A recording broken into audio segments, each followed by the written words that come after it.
Shalom semuanya, ya bersyukur hari ini kita mau belajar tentang bilangan ke-19.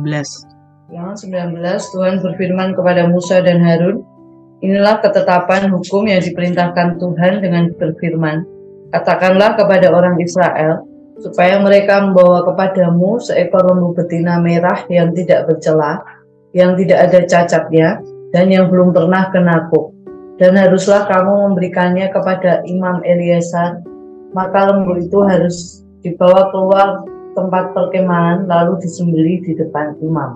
Kemudian Imam Eleazar harus mengambil dengan jarinya sedikit dari darah lembu itu.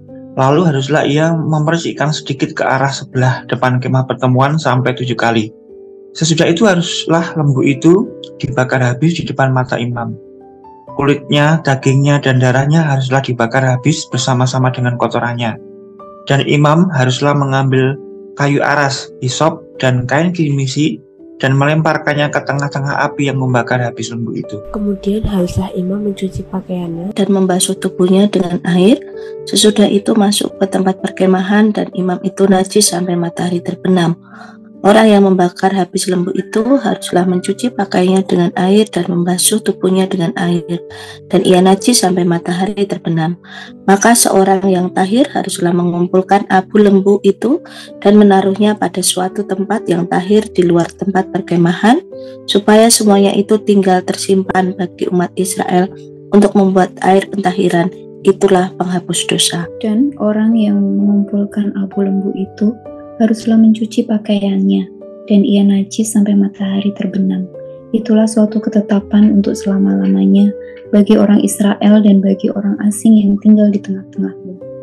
Orang yang kena kepada mayat, ia najis 7 hari lamanya. Ia harus menghapus dosa dari dirinya dengan air itu pada hari yang ketiga, dan pada hari yang ketujuh ia tahir. Tetapi jika pada hari yang ketiga ia tidak menghapus dosa dari dirinya, maka tidaklah ia tahir pada hari yang ketujuh. Setiap orang yang kena kepada mayat, yaitu tubuh manusia yang telah mati dan tidak menghapus dosa dari dirinya, ia menajiskan kemah suci Tuhan, dan orang itu haruslah dilenyapkan dari Israel, karena air pentahiran tidak disiramkan kepadanya, maka ia najis, kenajisannya masih melekat padanya. Inilah hukumnya. Apabila seseorang mati dalam suatu kemah, setiap orang yang masuk ke dalam kemah itu dan segala yang di dalam kemah itu najis 7 hari lamanya. Setiap bejana yang terbuka, yang tidak ada kain penutup terikat di atasnya adalah najis. Juga setiap orang yang di padang yang kena kepada seorang yang mati terbunuh oleh pedang, atau kepada mayat, atau kepada tulang-tulang seorang manusia, atau kepada kubur, orang itu najis 7 hari lamanya. Bagi orang yang najis haruslah diambil sedikit abu dari korban penghapus dosa yang dibakar habis, lalu di dalam bejana abu itu dibuih air mengalir. Kemudian seorang yang tahir haruslah mengambil hisop, mencelupkannya ke dalam air itu dan memercikkannya ke atas kemah dan ke atas segala bejana dan ke atas orang-orang yang ada di sana, atau ke atas orang yang telah kena tulang-tulang, atau kepada orang yang mati terbunuh, atau kepada mayat, atau kepada kubur itu. Orang yang tahir itu haruslah memercik kepada orang yang najis itu pada hari yang ketiga dan pada hari yang ketujuh. Dan pada hari yang ketujuh itu haruslah ia menghapus dosa orang itu. Dan orang yang najis itu haruslah mencuci pakaiannya dan membasuh badannya dengan air, lalu ia tahir pada waktu matahari terbenam. Tetapi orang yang telah najis dan tidak menghapus dosa dengan dirinya, orang itu harus dilenyapkan dari tengah-tengah jemaah itu, karena ia telah menajiskan tempat kudus Tuhan. Air pentahiran tidak ada disiramkan kepadanya, jadi ia tetap najis. Itulah yang harus menjadi ketetapan bagi mereka untuk selama-lamanya. Orang yang menyiramkan air penyuci itu, ia harus mencuci pakaiannya, dan orang yang kena kepada air penyuci itu, ia menjadi najis sampai matahari terbenam. Segala yang diraba orang najis itu menjadi najis, dan orang yang kena kepadanya menjadi najis juga sampai matahari terbenam. Ya, terima kasih untuk pembacaan firman hari ini. Kalau kita melihat kitab Bilangan 19 ini berisi tentang sejarah hukum Israel selama masa pengembalaan padang gurun. Dan di kitab ayat yang ke-19 ini berisi hukum tentang penyucian, air pentahiran dalam konteks ritual atau kebersihan di agama Yahudi. Nah, kita bisa melihat beberapa kali bangsa Israel ini melakukan kesalahan, melakukan dosa, sampai kepada pemberontakan yang seringkali membuat Allah itu murka. Nah, di sini Allah ingin menghendaki bangsa Israel untuk hidup kudus, menjauhi kenajisan, sehingga Allah memberikan sebuah peraturan yang wajib ya dipatuhi oleh bangsa Israel. Allah sedang memberikan sebuah jalan keluar ya, supaya bangsa Israel ini bisa tetap hidup kudus dengan cara pentahiran. Jadi pasal ini menjelaskan tentang pentahiran bagi orang-orang yang khususnya ya terkena binatang atau mayat, karena hal ini tuh merupakan sebuah kenajisan. Orang yang terkena mayat itu akan menjadi najis selama 7 hari. Ya, bahkan mereka harus tinggal di luar perkemahan. Semua yang disentuh oleh orang ini atau lingkungan sekitar dari orang ini akan menjadi najis juga. Nah, jadi kalau kita melihat ya dalam konteks orang-orang Yahudi, itu mayat, bangkai, ya itu sangat dihindari. Nah, sehingga ya Allah memberikan jalan keluar ini, peraturan ini ya, orang yang terkena kenajisan membutuhkan pentahiran dari Allah. Ada beberapa bagian ya yang saya temukan waktu saya membaca firman ini. Yang pertama ya, di ayat yang pertama dan kedua itu adalah bagaimana ketetapan hukum yang diperintahkan oleh Allah untuk pentahiran. Jadi kalau kita lihat di sini, Tuhan berfirman kepada Musa dan Harun, inilah ketetapan hukum yang diperintahkan Tuhan dengan berfirman, katakanlah kepada orang Israel supaya mereka membawa kepadamu seekor lembu betina merah yang tidak bercela, yang tidak ada cacatnya, dan yang belum pernah tuk. Artinya si lembu ini belum pernah dipakai untuk memikul beban. Yang berikutnya pada ayat ketiga sampai ke-10 ya dijelaskan bagaimana langkah-langkah mempersiapkan air pentahiran. Hal-hal apa saja yang harus dipersiapkan ya. Di ayat yang ketiga kita bisa melihat bangsa Israel ini diminta untuk menyerahkan lembu betina merah kepada Imam Eleazar ya. Lalu membawa lembu ini keluar dari tempat perkemahan dan lembu ini disembelih di depan imam. Yang berikutnya adalah ya, dengan jarinya memerciki sedikit air ke sebelah depan kemah pertemuan sampai 7 kali. Langkah apalagi yang ditemukan di sini, yaitu sesudah itu haruslah lembu itu dibakar habis di depan mata imam beserta kulitnya, dagingnya, dan darahnya harus dibakar sampai habis beserta dengan kotoran dari lembu tersebut. Di ayat yang ke-7 menjelaskan lalu imam ini ya dia harus mengambil kayu aras, hisop, kain kirmisi, melemparkannya ke tengah-tengah api yang membakar lembu tersebut. Nah, kita bisa melihat bagaimana orang-orang yang bersinggungan dengan lembu itu. Ya, ada imam, orang yang membakar lembu, orang yang mengumpulkan abu lembu, itu mereka harus mencuci pakaiannya, mereka harus membasuh tubuhnya dengan air, mereka harus masuk ke tempat perkemahan, bahkan mereka dikatakan najis sampai matahari terbenam. Ayat yang ke-9 menjelaskan sebuah langkah bahwa seseorang yang tadinya dikatakan tahir ini, dia harus mengumpulkan abu dari lembu itu, menaruh pada suatu tempat yang tahir di luar tempat perkemahan, dan semua yang ada itu tinggal tersimpan bagi umat Israel untuk membuat air pentahiran. Dan ini yang dinamakan penghapus dosa ya. Di ayat 9 dijelaskan itulah penghapus dosa. Jadi kalau kita melihat bagian ini menjelaskan pengkumpulan abu lembu merah yang harus dilakukan oleh seorang yang bersih. Abu lembu betina merah ini jadi sarana pentahiran yang harus selalu ada.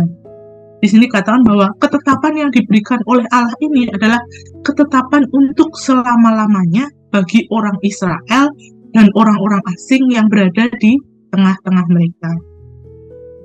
Bagian berikutnya menjelaskan tentang fungsi, kegunaannya apa air pentahiran ini ya, di ayat yang ke-11 sampai ke-16. Jadi kita sudah tahu, kalau kita sudah membaca di firman ini, air pentahiran dengan abu lembu merah itu digunakan untuk menyucikan orang-orang yang dianggap najis.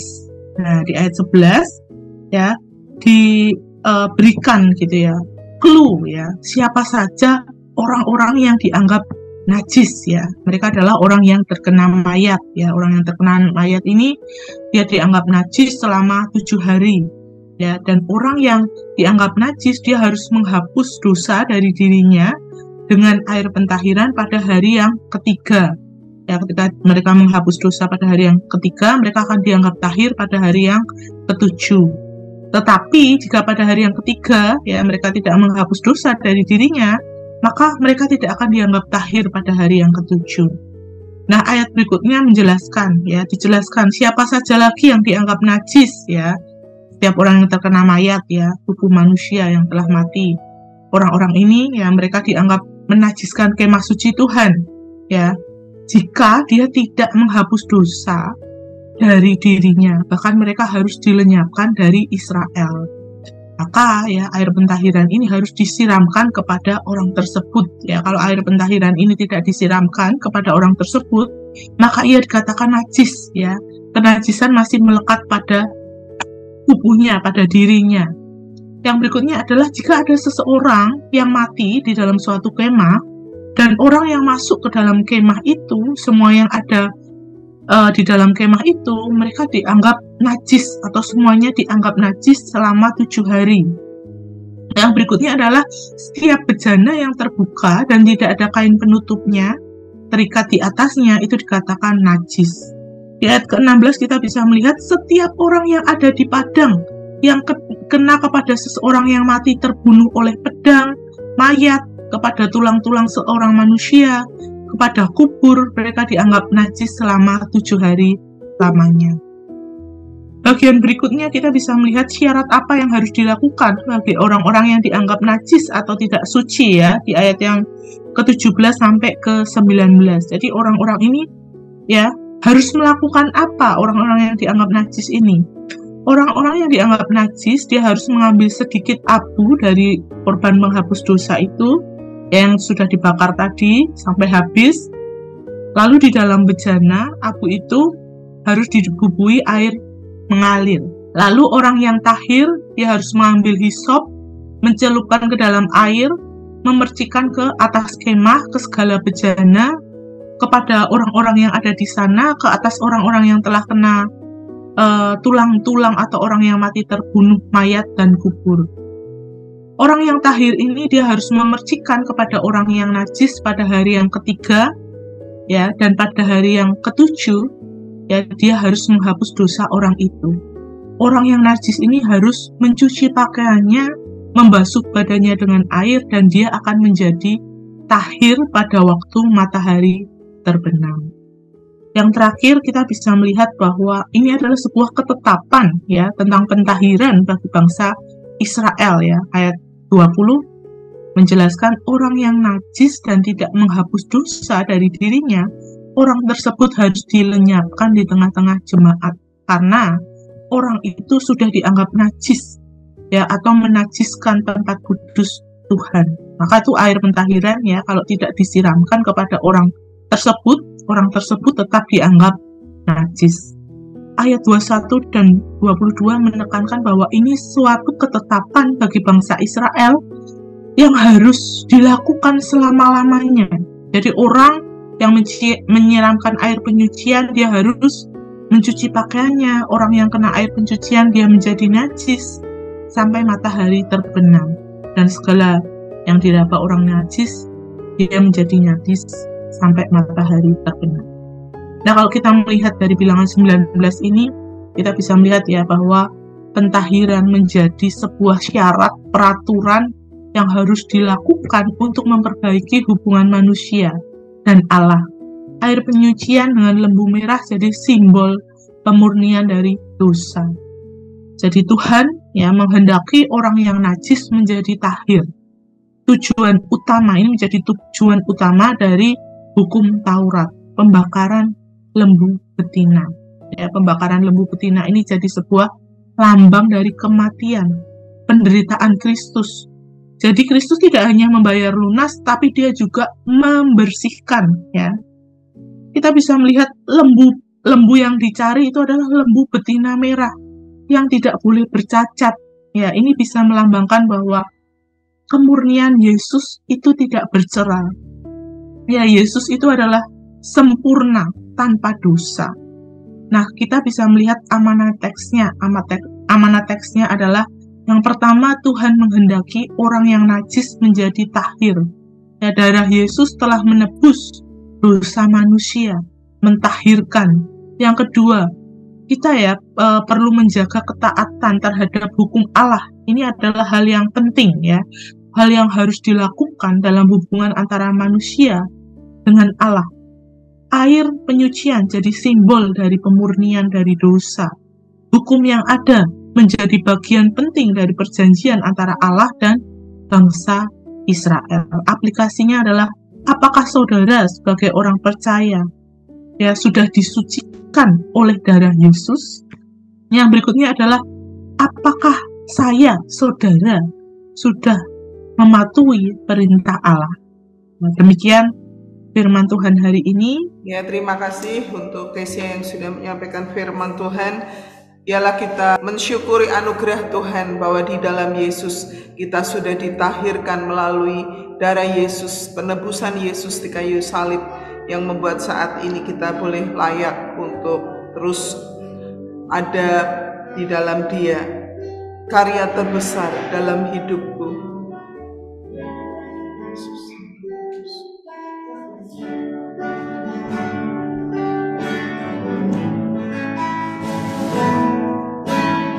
Kasih yang terindah, hati yang mulia, hanya ku temukan di dalam-Mu, Yesusku. Dia dari hatiku, selalu di setiap waktuku. Tiada pernah berulang.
kepada Tuhan, oleh karena anugerah kasih-Nya kita boleh ditebus, kita boleh dipulihkan dari relasi yang terputus dengan Bapa, dan kita terus berdoa supaya kita terus menghidupi keselamatan kita dengan setia sampai akhir. Kita juga bersyukur untuk segala yang Tuhan sudah berikan, dan kita mau membalas dengan kita mau taat hidup berkenan kepada Tuhan. Mari kita bersyukur bersama.